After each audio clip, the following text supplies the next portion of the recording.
Hello, bachcho. Welcome to the class. So today we are going to tackle a very important topic from our wave optics unit, and that is polarization.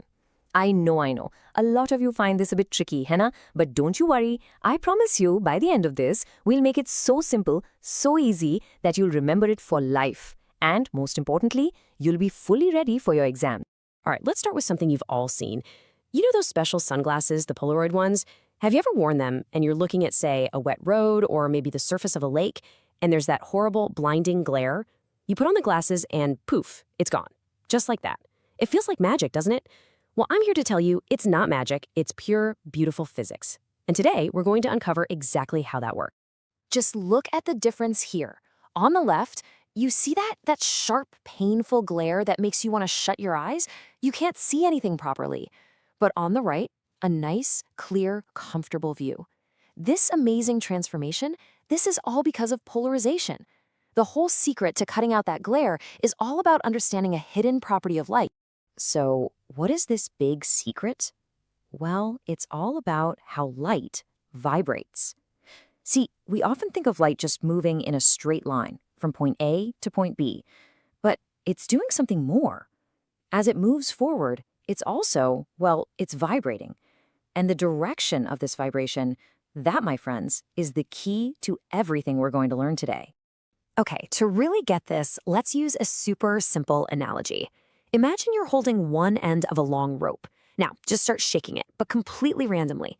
Shake it up and down, left and right, diagonally, just create total chaos. The waves that travel down that rope, they're vibrating in every possible direction, right? This messy, chaotic wave, this is exactly what normal light is like. Light from the sun, light from a light bulb in your room, it's all just like this jumbled, chaotic rope.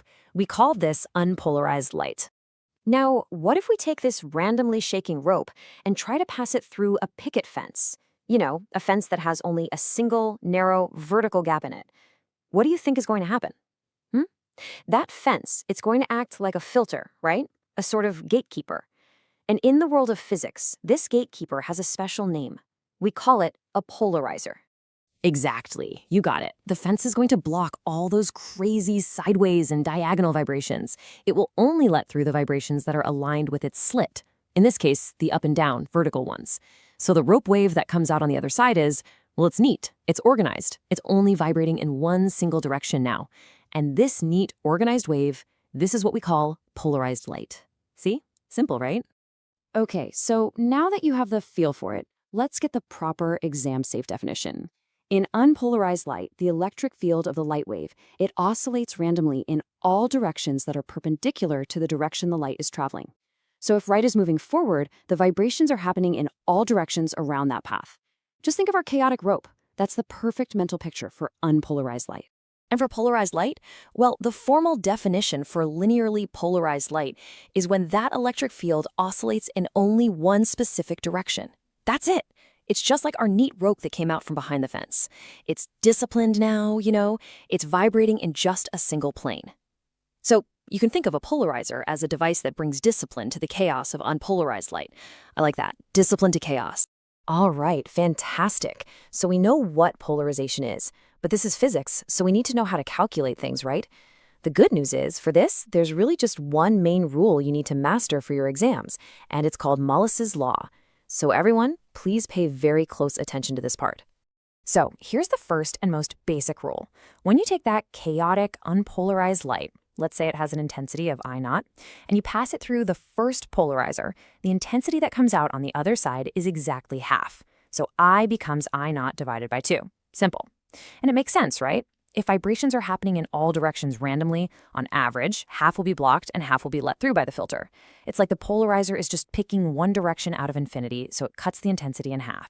Okay, but what happens if you take light that is already polarized and pass it through a second polarizer? This is where Molice's law really shines. The law gives us this beautiful formula, I equals I0 cos squared theta. This tells you exactly what the final intensity I will be. Here, I0 is the intensity of the polarized light going into the second filter, and theta is the angle between the two polarizers. Bachcho, this is the golden formula for this chapter. You have to know this one. So what exactly is this theta? It's just the angle between the first polarizer and the second one. Let's go back to our fence analogy. Imagine the first fence has a vertical slit. The rope coming out is vibrating vertically. Now the second fence has a slit that's tilted at an angle. That angle is our theta. The formula just tells us how much of that vertical vibration can squeeze through the tilted slit. Simple as that. Okay, enough theory. Let's put this into practice. We'll do a simple two-filter test with some numbers. This will make it absolutely crystal clear, I promise. All right, let's do this step by step. Let's say we have unpolarized light, and its intensity is 100, let's say 100 units. It hits the first polarizer. Now, what's the first rule? Yep, the intensity gets halved. So after the first filter, we have 50 units of polarized light. Easy. Now, this 50-unit light hits a second polarizer, which is tilted at an angle of 30 degrees. Time for Malice's law. The new intensity will be our incoming intensity, which is 50 times cos squared of 30 degrees. Now, what is cos of 30? It's root 3 by 2. So cos squared is, well, 3 by 4. So we have 50 multiplied by 3 by 4, and that gives us 37.5. See? Biblical simple. Now for a really, really cool situation. What if we rotate that second filter all the way to 90 degrees? So the first one is vertical, and the second one is horizontal. What is the cosine of 90 degrees? Come on, you know this, it's 0. So if you put 0 into Malice's law, what do you get? 0. The final intensity is 0. Absolutely no light gets through. This is a very important state, and we call it crossed polarizers. It makes perfect sense. The first gate lets only vertical vibrations through, and the second gate lets only horizontal ones through. So of course, nothing can pass both. Okay, so the math isn't too bad, is it? But listen to me carefully now. This is where many students make mistakes. They learn the formula, they get confident, and then they fall into some very common conceptual traps. I call these exam silent killers. Why? Because they seem like small things, but they can silently kill your marks. So let's make sure none of you fall for these. First silent killer. Many students think that because polarized light is organized, it must be stronger or more powerful. This is absolutely 100% wrong. Think about it. A polarizer is a filter. What does a filter do? It removes things. It blocks light. So how can the light coming out be stronger? It's impossible. The crucial fact is this. Polarized light is not stronger. It's just more organized. And its intensity is always less than the original. So here's how you lock this into your brain forever. Just remember this simple line. Unpolarized is chaos. Polarized is organized. And a polarizer is the gate that turns chaos into order. It doesn't add anything. It doesn't boost the power. It just blocks all the extra mess. Okay, silent killer number 2. This one takes us right back to our sunglasses at the beginning. A very common mistake is to think that polarized sunglasses just, dim all light equally, like any cheap pair of sunglasses. But that's not what makes them special. They are much, much smarter than that. Their main job is to specifically attack that horrible glare, the kind that reflects off water or a shiny road. And here's the really clever part. So remember this.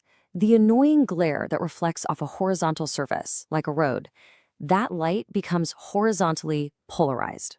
Now your sunglasses, their polarizers are aligned vertically. So what do you have?